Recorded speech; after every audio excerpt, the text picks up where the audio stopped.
Just a quick one, guys, before we get into today's video. I want you to check out the channel's official clothing store, RFC Clothing. Each design is limited edition and is perfect to wear on a match day, on the terraces at Ibrox, down your local, or cozy in the comfort of your own home. Do browse our t-shirts by going down into the link in the description or going to rfcclothing.com. Anyway, let's get into today's video. And hello everybody, welcome back to the channel, guys. I hope you're all well. Before we do get into today's video, as always, please do smash that like button and subscribe to the channel for daily Rangers content. Okay, so the second Premiership weekend has come to a conclusion. Obviously, Rangers getting their first win of the season and what felt like for ages, honestly, if you're including sort of pre-season and the back end of last year. It felt like a long time since we actually won a game. So fans, of course, still hoping that, of course, that does catalyze us and move us in the right direction going forward. Obviously, got 3 get-home games coming up, so a good chance to really build a bit of momentum there.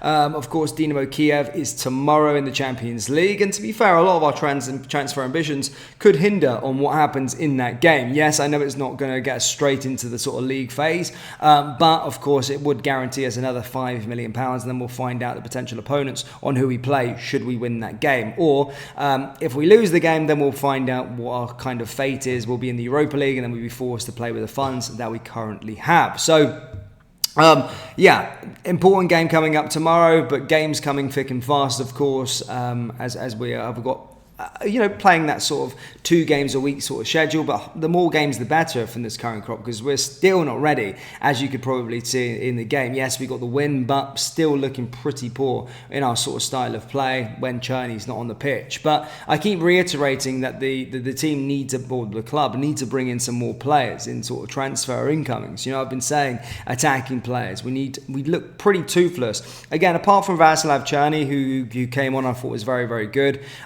Who started the game against Motherwell, thought was very, very good. I think when he came off, and it showed that when he wasn't playing against Dynamo Kiev at the start, we weren't really creating much chances. So I do think there's an emphasis on Rangers getting more attacking quality and getting more players that can pose threats and cause other team problems, because we look pretty toothless apart from when Václav Černý is on the pitch, and we can't be relying on someone for the whole campaign. And knowing our injury record, that just isn't feasible. So a lot of players that need to come into that area, and I still keep on saying I think we need another experienced midfielder, and I think we still need a sort of right back. And it is slightly troubling that it has been very, very quiet over the last sort of week with regards to potential transfers. Of course, we heard the Leo Castledine stuff with regards to the Chelsea player, Hannibal potentially being a player that we're in talks with as well, but it's been very, very quiet, and it is quite frustrating and quite annoying, because there is a lot of work still to be done to this team, and time is of the essence. As I said, games are coming thick and fast, and we just pose more risks by playing like we did, that we're going to drop more points and lose ground in the title race, lose ground in Europe and all that sort of stuff. So hopefully then give the club the benefit of the doubt. Some things are pinned on tomorrow. Again, another £5 million that could come in through the door. Hopefully, as I said, they don't fall asleep at the wheel. But there's still an emphasis on getting players in through the door, and that needs to happen. Now, speaking about transfer news, guys, as I stated, there is a lot of players. Whilst there is nothing on the incoming front, should I say, there is stuff on the outgoing front. Now, there is a few players that are kind of surplus to requirements, but I remember bringing a story to you in regards to Jose Cifuentes around a couple of weeks ago, and actually, in fact, he got his loan terminated at Cruzeiro. They had to sort of pay a compensation fee as well, but it does look as though that Jose Cifuentes is going back straight out the door for his next move, and it actually is quite surprising considering the fee that's attached to what we are reportedly going to be getting for the player. So of course, he's going to be joining back. Well, he's coming straight back. The loan was already terminated. But, of course, there has been talks that he could go out to Aris, not Limassol, the one out in Greece. And Greek sort of sources state that a deal is pretty much done. Subsequently, following this, he's obviously been spotted at an airport, European airport, heading out to Greece to do his medical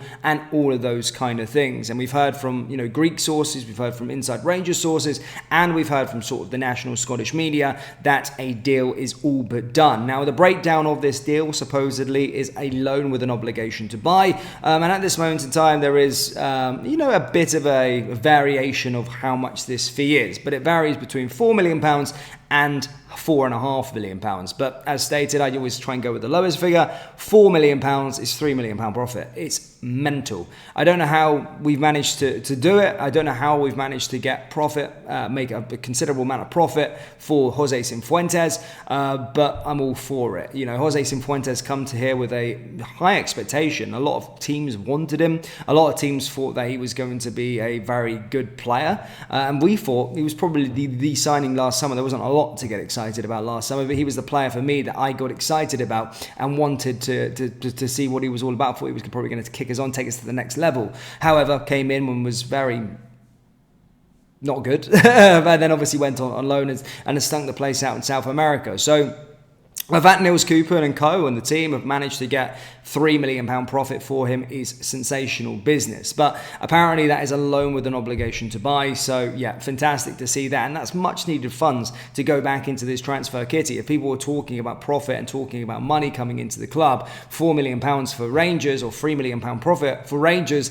is a lot. And we could probably get one or two more additions, whether that be on a temporary basis, whether that be on a more permanent basis. But certainly, you know, Jose Cifuentes out the door and Lawrence Shanklin in the door, for an example. You know, it just seems like a bit of a no-brainer. So again, that's the transfer news we have for you there. Pretty huge news, to be fair, and could go a long way in our sort of transfer ambitions for the remainder of the summer transfer window. So yeah, that's for regards to Jose Cifuentes. Nothing more on any other players. As I said, there had been apparently murmurs that there had been a U-turn with regards to Todd Canwell, that he potentially was going to be coming back into the setup, but not heard any more on that. And I've not heard any more players or players that are, you know, currently wanting to leave the club or whatever.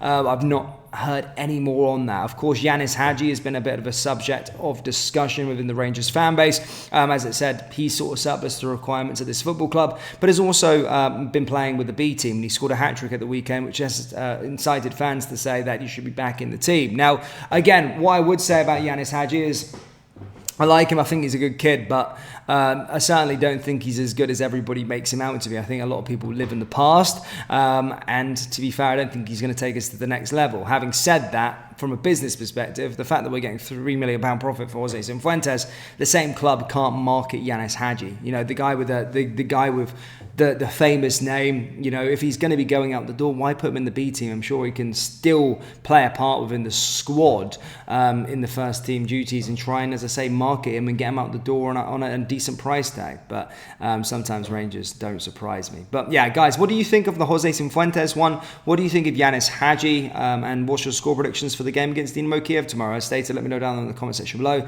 That brings us to the end of today's video. As always, please do smash that like button and subscribe to the channel for daily Rangers content, and make sure you do check out our summer collection. Link is down in the description, or go to rfcclothing.com. Thank you, and I'll see you next time. Take care. Peace.